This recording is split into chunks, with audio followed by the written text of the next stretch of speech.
Saya selalu berpikir mereka manusia, ya, bukan warga kelas 1, 2, 3. Mereka sama seperti saya, hanya berbeda pakaian saja.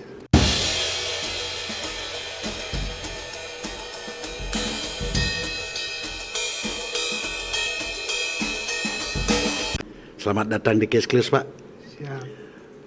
Kita akan berbicara atau ngobrol-ngobrol kecil seputaran kehidupan lembaga pemasyarakatan kelas 2 Kerobokan yang mana posisinya di Kota Denpasar atau pusat pemerintahan Provinsi Bali yang notabene lapas ini cenderung orang awam begitu mendengar lapas Kerobokan itu horor ya. Kesannya wah gawat deh, serem. Banyak hantunya, Pak. Kayak begitu kesan orang. Tapi di lain sisi saya melihat manuver-manuver yang dilakukan oleh beberapa kalapas, terutama terakhir semenjak Pak Fikri ini ingin merubah image daripada lapas Kerobokan yang dulunya dianggap tempat pembuangan orang, artinya si seseorang, kesannya kan begitu, karena dipidana dulu kan, proses hukum dulu, terakhir dibuangnya, disimpannya di Kerobokan, sehingga cenderung dikatakan TPA, tempat pembuangan akhir. Dan ini selalu menjadi stigma bagi masyarakat bahwa lapas itu nggak benar deh. Tapi di lain sisi dengan kepemimpinan Pak Fikri sebagai Kalapas Kerobokan sekarang ingin merubah stigma itu, artinya ingin menganggap bahwa benar-benar di lapas itu adalah tempat untuk membina masyarakat yang sempat tercidrain atau sempat disebut dengan narapidana sesuai dengan fungsinya. Lembaga pemasyarakatan yang warganya disebut dengan warga binaan. Nah, upaya apa saja yang Pak Fikri lakukan untuk merubah stigma masyarakat yang selama ini horor tentang LP dengan duduknya Pak Fikri sebagai Kalapas, upaya apa aja yang dilakukan selama ini, Pak? Ya, monggo. Paman. Terima kasih waktunya. Benar yang kata Paman tadi, mengatakan bahwa lapas itu di masyarakat seolah-olah tempat para orang-orang yang terbuang, yang mana mereka orang nomor 3, nomor 10 mungkin di kastanya masyarakat yang ada. Perlu diketahui, seharusnya mindset itu kan harus tidak ada lagi. Kenapa? Mereka itu saudara-saudara kita, Betul. keluarga-keluarga kita, dan mereka masuk situ juga pasti ada sebab. Tidak ada, Tetap berlaku teori kausalitas iya, ya, sebab benar, akibat betul, ya. Iya. Tidak mungkin terbersih di hati nurani manusia yang sehat secara batin ingin jadi penghuni. Tidak ada itu, tidak pernah terjadi. Jadi itu kewajiban kita bersama. Mereka adalah saudara-saudara kita yang harus kita sama-sama bina. Mereka hanya tersesat dalam mengambil langkah waktu itu. Karena siapapun orangnya bisa saja suatu saat salah langkah, salah ambil itu. Dan kita sebagai masyarakat punya kewajiban bersama untuk membina mereka. Betul. Ya, kalau seandainya kita tidak lakukan itu, seandainya suatu saat mereka bebas, mereka mau kemana? Kalau kita itu akan terjadi lagi pengulangan. Maka oleh itu peran kita sebagai warga masyarakat untuk bersama-sama membina mereka. Nah, itulah yang selama ini kita ambil langkah-langkah bersama teman-teman. Kebetulan di Kerobokan itu ada suatu komunitas Andrabes, anak-anak terali besi yang dibentuk pada tahun kurang lebih 2016 oleh pendahulu kita dulu, sehingga sampai sekarang kita hidupkan kembali. Di sana kita angkat kemampuan serta skill mereka yang mereka miliki ya. Skill yang dimiliki oleh teman-teman di sana untuk tunjukkan ke masyarakat, oh mereka ini juga mampu bersaing, mampu ikut membangun di masyarakat ke depannya. Itu yang kita harapkan ke depan. Kalau seandainya mereka tetap kita kucilkan, kita itu ya negara kita akan terus akan tidak pernah merubah. Dan itu bukan tujuan dari pemasyarakatan itu sendiri. Tujuan daripada LP kan mengembalikan mereka seorang warga binaan kembali ke masyarakat seutuhnya sebagai masyarakat sebelum ada persoalannya seperti itu ya. Tujuannya ya Pak kita seperti Fikri. itu. Jadi stigma dari masyarakat kita hilangkan, kita menggandeng teman-teman media, teman-teman LSM dari luar, kita gandeng mereka untuk sama-sama menyuarakan di luar seperti apa kehidupan di dalam. Seperti kata Pak Man tadi yang katanya seram, banyak sekali permasalahan orang-orang itu, kita ajak ke dalam, kita lihat sendiri mereka seperti apa, kehidupan masyarakat seperti warga kita di dalam seperti apa, untuk merubah stigma itu. Karena semua itu tidak, menurut kami petugas tidak benar. Tidak benar ya. Iya, mereka di dalam ada produk kita kok, produk masyarakat.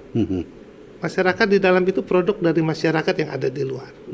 Mereka sampai melakukan itu. Nah, jadi karena produk kita semuanya petugas masyarakat maupun negara ini punya tanggung jawab bersama untuk membina mereka.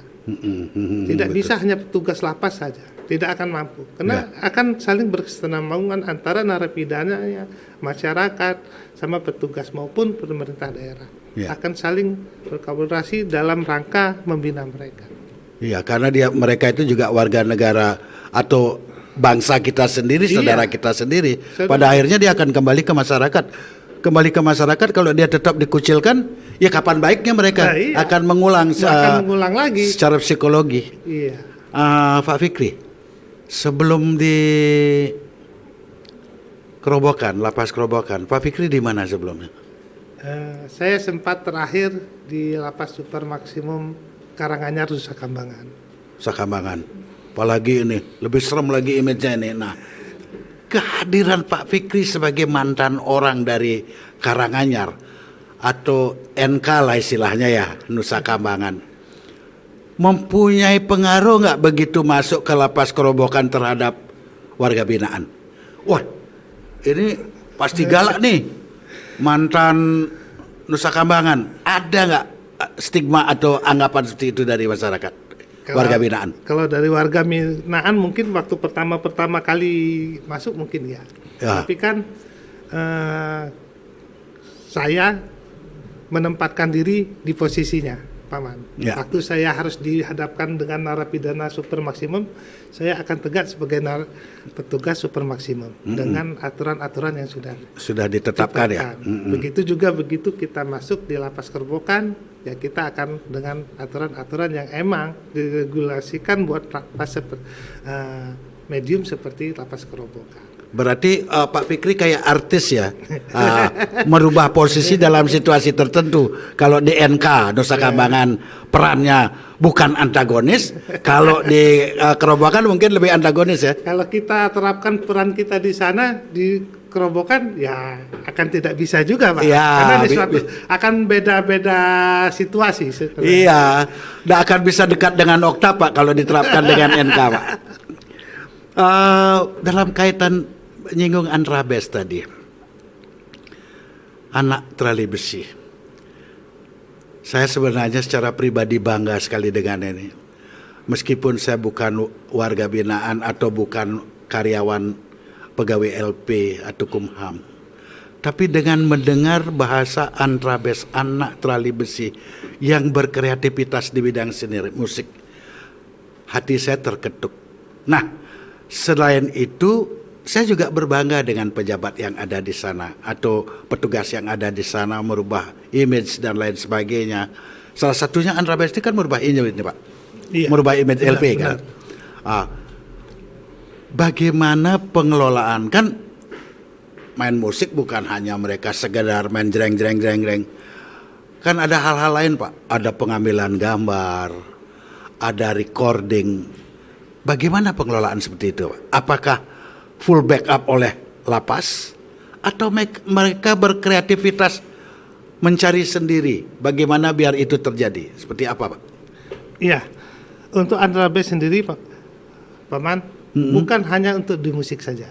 Di sana Andra Base itu suatu komunitas kreativitas yang warga binaan di dalam yang memiliki talenta, baik itu musik atau kesenian yang lainnya, tari, ada itu keterampilan seperti di Kerobokan ada melukis, pembuatan perak, sudah itu nanti ada menjahit dan lain-lainnya. Jadi itu kita jadikan satu komunitas. Memang selama ini yang untuk menyuarakan keluar itu dari bidang musik. Ya. Nah, untuk pengelolaannya kita juga bekerja sama kepada teman-teman di sini yang kreativitas yang ada di luar seperti dari STMOP untuk Pak Erik, Pak Okta, serta teman-teman yang lainnya, masyarakat yang lainnya yang ikut bersama-sama, yang mempunyai kepedulian kepada warga binaan di dalam. Seperti kata saya tadi, membina mereka bukan hanya tugas dari petugas pemasyarakatan, tapi dari kita semua masyarakat yang ada. Semua elemen yang mempunyai keterkaitan dimanfaatkan untuk peningkatan itu ya. Untuk meningkatkan keterampilan mereka, sehingga dengan begitu, dengan ikut peran masyarakat yang ada di luar maupun elemen-elemen yang ada di luar, stigma itu akan sedikit lebih cepat berkurang di masyarakat. Bagus sekali kan Pak Fikri ya. Sampai-sampai saya juga menghadiri acara Antrabes, anak trali besi di Dharma Negara Alaya. Ini mungkin kalau orang luar melihat akan merupakan sebuah surprise. Lapas atau Kumham dalam hal ini salah satu leading sektornya lapas itu mampu seperti itu. Pertanyaan yang lain ya Pak. Waktu itu saya lihat ada pameran lukisan, ada pameran kerajinan, terus kain.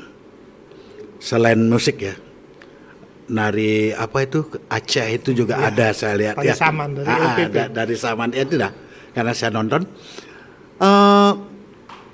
Kemana penyaluran barang-barang ini? Apakah ada bekerjasamakan dengan UMKM? Karena kita juga tidak menginginkan warga itu memproduksi tapi tanpa penyaluran. Bagaimana Pak Kalapas menyikap ini? Bekerjasamakah dengan pemerintah daerah Surabaya itu bagaimana? Untuk sementara ini kita bekerja sama dengan pihak ketiga. Jadi dari mulai pelatihan, pengadaan sarananya, kita kerjasama dengan pihak ketiga.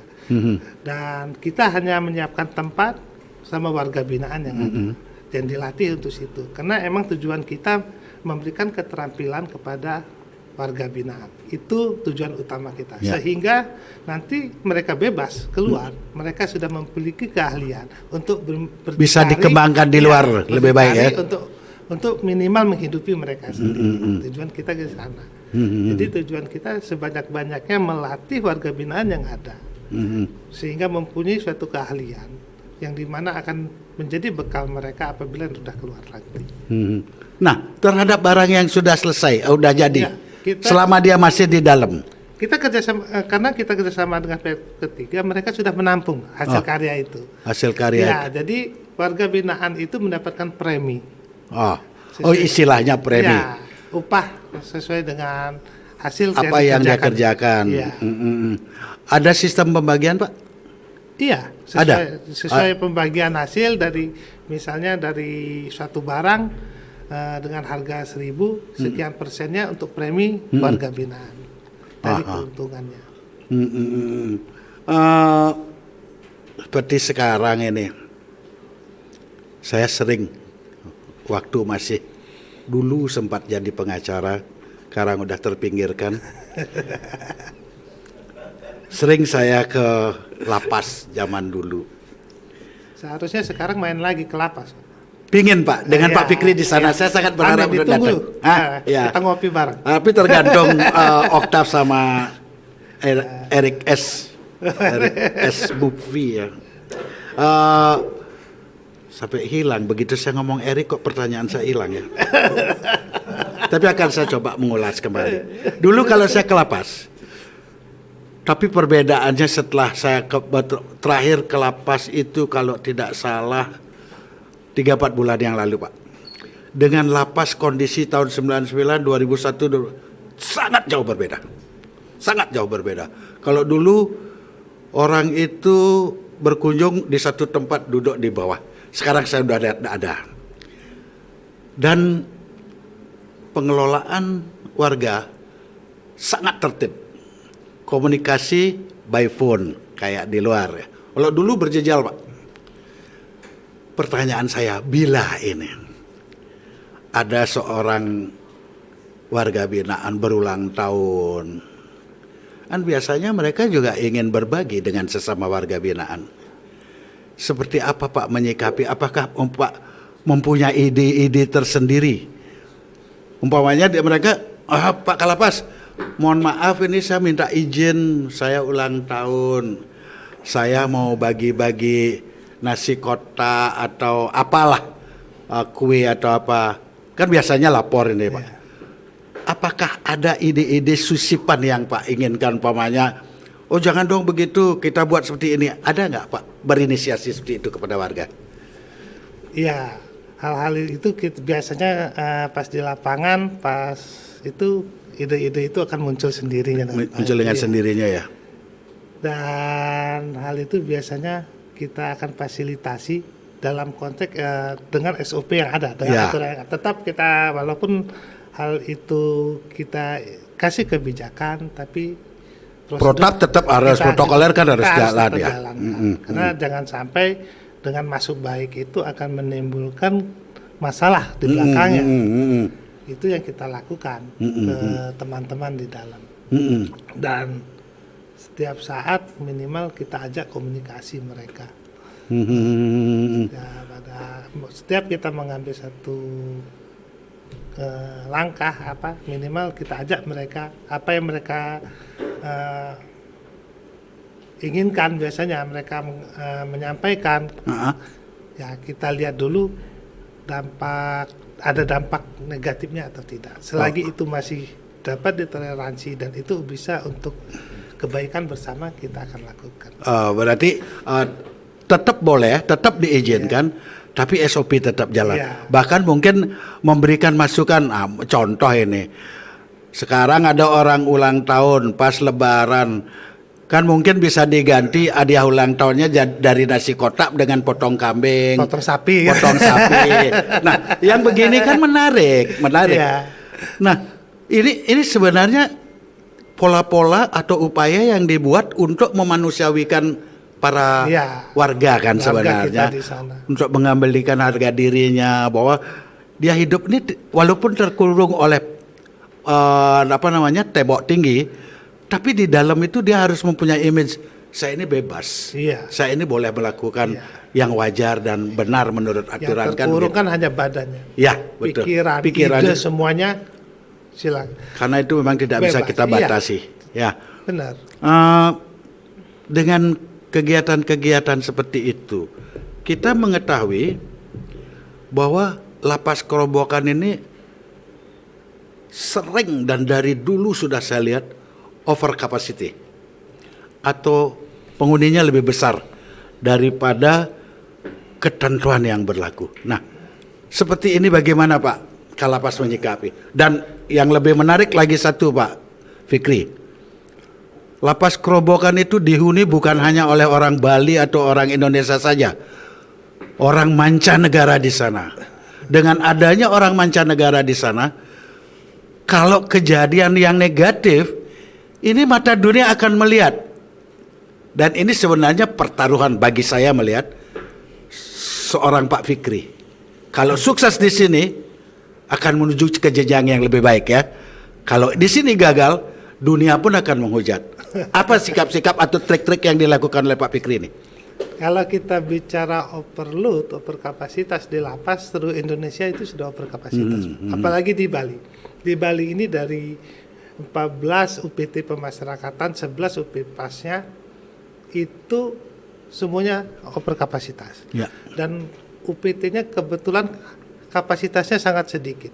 Lapas Kerobokan yang notabene lapas terbesar di Bali. Kapasitasnya hanya 325 orang.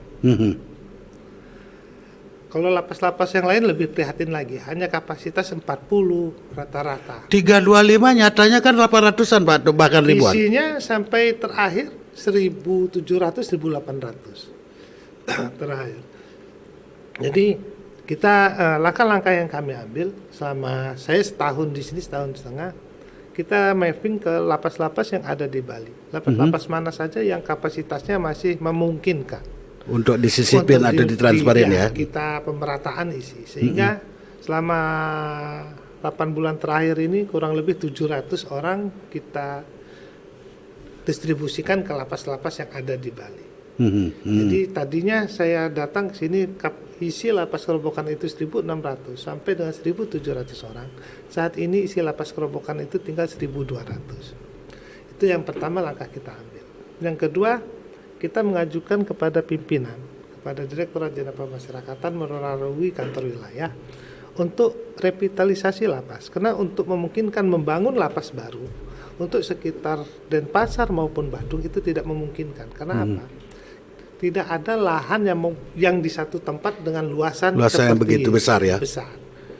Rata-rata kita sudah cek ke provinsi itu paling gede itu 1,5 hektar. Sedangkan untuk membangun lapas dengan kapasitas yang besar minimal itu kan sekitar 3 sampai 5 hektar. Oh, 3 sampai 5 hektar. Di satu tempat. Dan tidak memungkinkan kalau untuk wilayah Denpasar maupun Badung. Jadi kita lakukan revitalisasi lapas dengan membongkar bertahap bangunan yang ada dengan dibangun dengan kapasitas yang lebih besar. Itu yang langkah yang sudah kita ambil. Saat ini mungkin kalau tidak ada halangan di tahun ini kita akan membangun satu blok hunian yang kapasitasnya sekitar 480 orang per satu blok. Ya. Insya Allah kalau untuk Kerobokan itu kita sudah mapping dengan lahan yang ada, kita akan membangun kurang lebih 4 sampai 5 blok. Kita sudah akan mapping sekitar 5 blok lahan yang luas yang Kerobokan itu memungkinkan lah ya. Iya. Luas Kerobokan itu 3,8 hektar. Sudah kita mapping, kemungkinan akan bisa memuat 5 blok. Kalau dengan satu blok 480, kalau dia sekitar 5 blok kapasitasnya bisa menjadi 2.000 lebih lah ya. Untuk saat ini minimal bisa menyelesaikan persoalan di Bali. Wah, luar biasa itu Pak Fikri. Terus kita berbicara kapasitas, kita berbicara jumlah. Bagi sebuah lembaga seperti LP, kita jelas pasti berbicara anggaran, Pak. Iya. Sekarang maksimum kapasitas 400 orang. Ada 1.700, bahkan 1.800 didistribusikan ke lapas yang lain atau LP yang lain. Anggarannya seperti apa, Pak? Pensplitannya itu. Di Kerobokan displit atau di Kanwil displitnya? Kan ini biaya makan dia dihitung kan, Pak? Iya. Nah, tapi nanti di akhir tahun kita akan revisi kelebihan yang ada di Kerobokan, kita salurkan ke lapas-lapas yang tadinya kemana didistribusikan itu.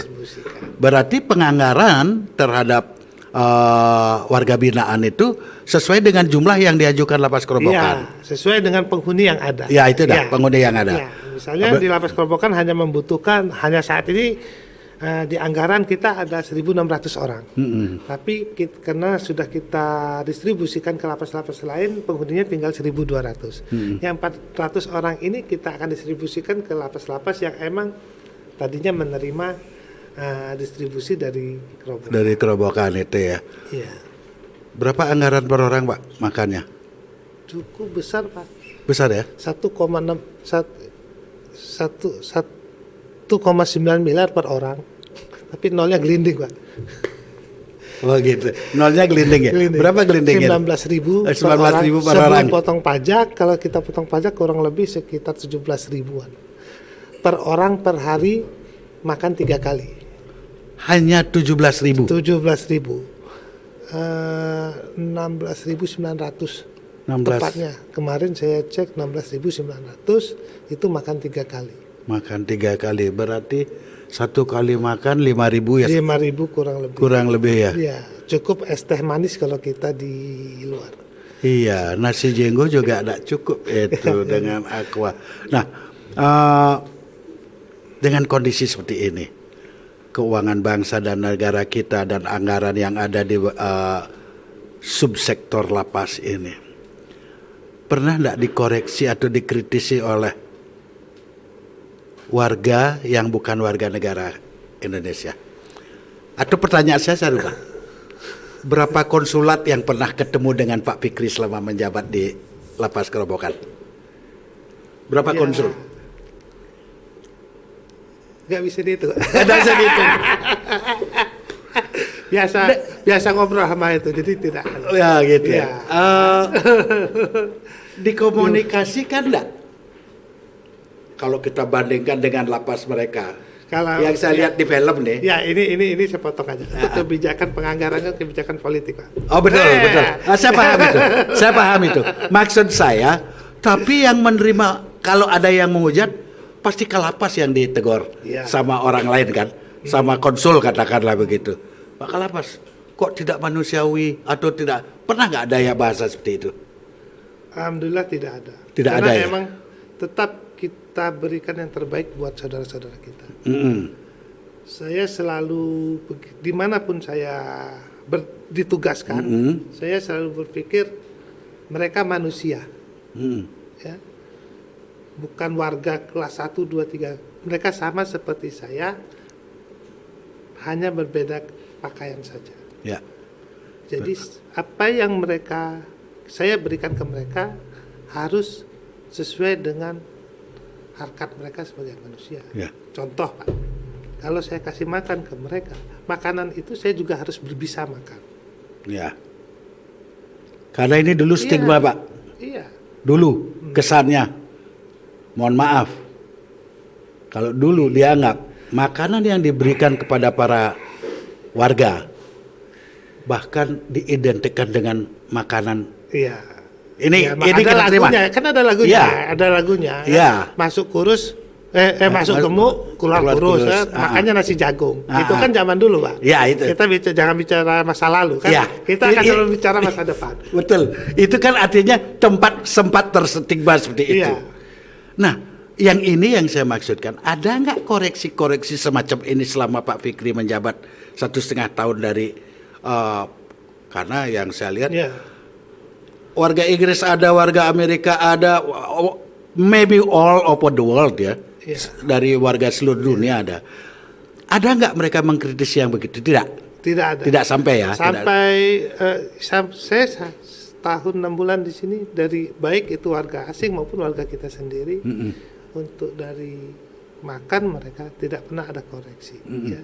Karena kita akan selalu lakukan yang terbaik buat di dalam. Makanya seperti kata saya tadi, kalau makanan itu bisa saya makan, berarti bisa mereka makan.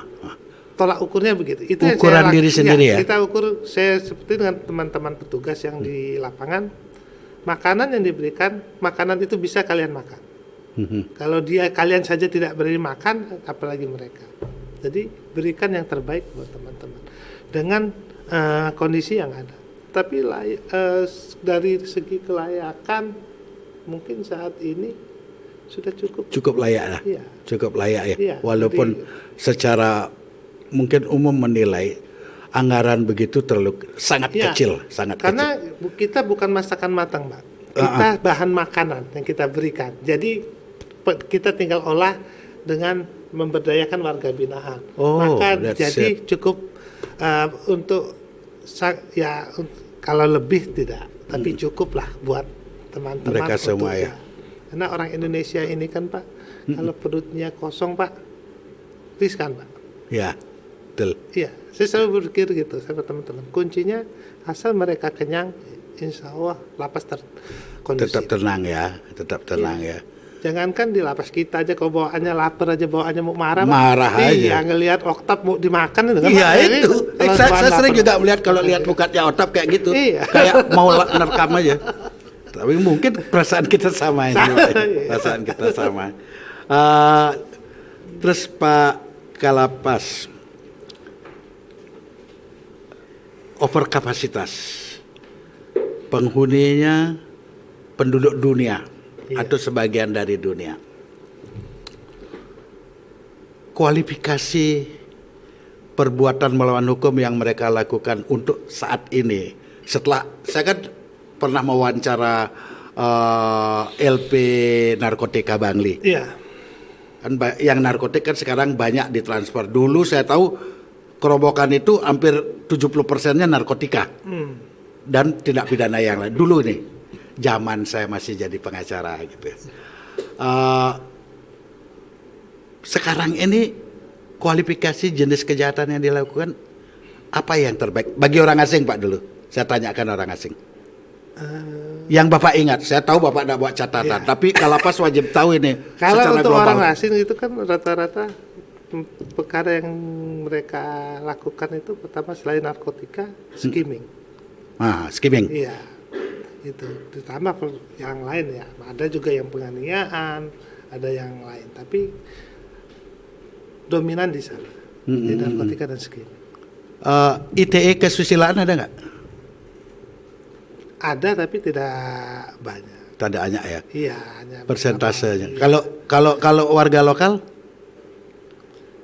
Ya masih tetap bukan di kerobokan aja, di mana-mana narkotika itu. Oh, masih tetap ya. Iya. Berarti masih pionir lah itu ya, masih pionir ya. Kerobokan itu sekitar 60% masih narkotika. Masih narkotika. Masih narkotika. Meskipun sudah didistribusikan, Iya. katakanlah ke Bangli, ke Jembrana, ke Tabanan, Iya. masih tetap Masih narkotika. yang Iya. menjadi apa namanya Yang pionir ya. pionirnya narkotika di lapas. Kurang lebih 50% masih. Dari 1.200 itu sekitar 600-an orang itu masih Narkotik ya. Iya. Ini memang Jadi peredaran PR yang kita bersama. ya tanggung jawab Iya, kita bersama, karena betul. merusak generasi muda. Oke, sebelum saya mengakhiri bincang-bincang ini, ada 2 pertanyaan Pak Fikri. Cuman 2. Bisa tidak dijelaskan biar Erik tahu, Oktav tahu, suka duka Pak sebagai,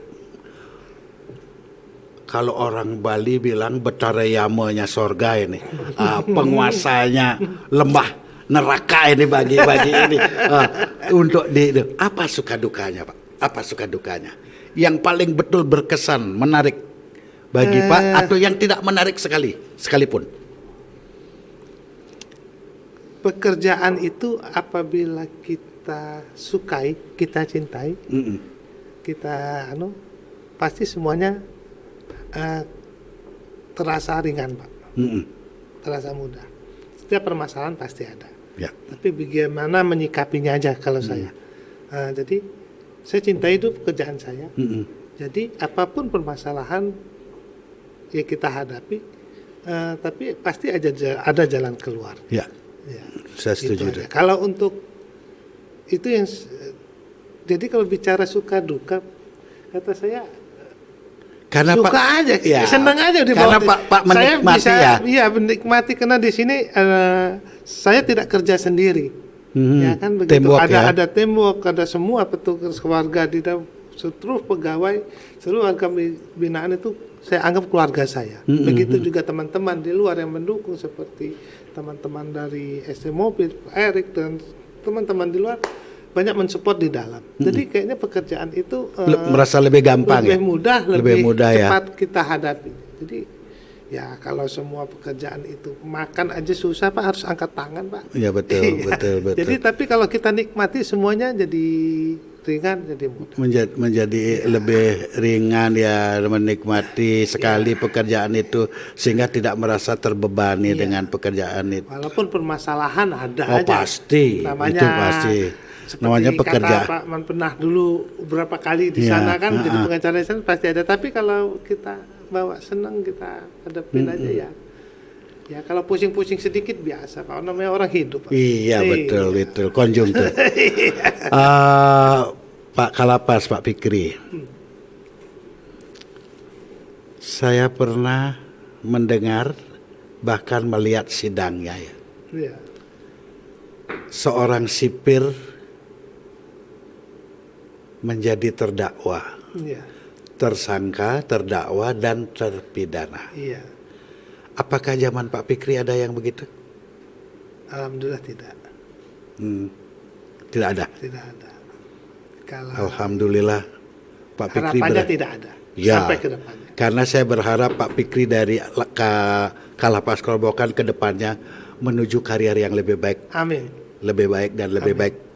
Dan saya tetap akan saya berharap Pak Fikri masih tetap kenal dengan kami dari Selalu. Kes-Klus, Kan keluarga terutama kita. Erik S. Ya betul. Iya, saya dari awal ngomong inilah keluarga saya di sini.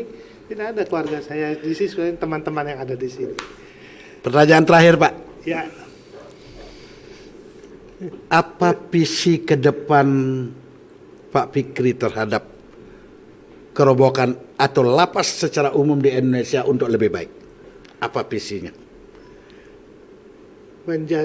visi saya menjadikan lapas sebagai tempat wadah untuk membina warga kita, menghapus stigma masyarakat yang di luar, menunjukkan bahwa mereka orang-orang yang bisa berguna, bisa kembali ke masyarakat ke depannya dengan lebih baik lagi. Ya. Jadi di sanalah tugas kita sebagai petugas pemasyarakatan untuk memberikan keterampilan, mengobati sakit, karena mereka ini sakit, Ya. sakit secara mental bukan fisik, Ya. sehingga mereka kembali ke keluarganya nanti, ke masyarakat, menjadi orang yang lebih baik lagi, mungkin akan lebih baik dari kita. Ya, ya. Berarti tugas mulianya Pak Fikri memanusiakan manusia Bukan yang kita. sempat Ya, teraniaya atau cacat lah ya. bukan tugas mulia saya, Pak, tugas kita bersama. Iya. Terima kasih Pak Fikri, luar biasa ini. Sama-sama. Semoga pertemuan ini menjadi tontonan yang baik bagi masyarakat Amin, secara amin, umum amin, ya. amin. Terima kasih Pak Fikri. Sama-sama, Pak. Saya tutup dengan Paramasanti. Om Santi Santi Santi Om.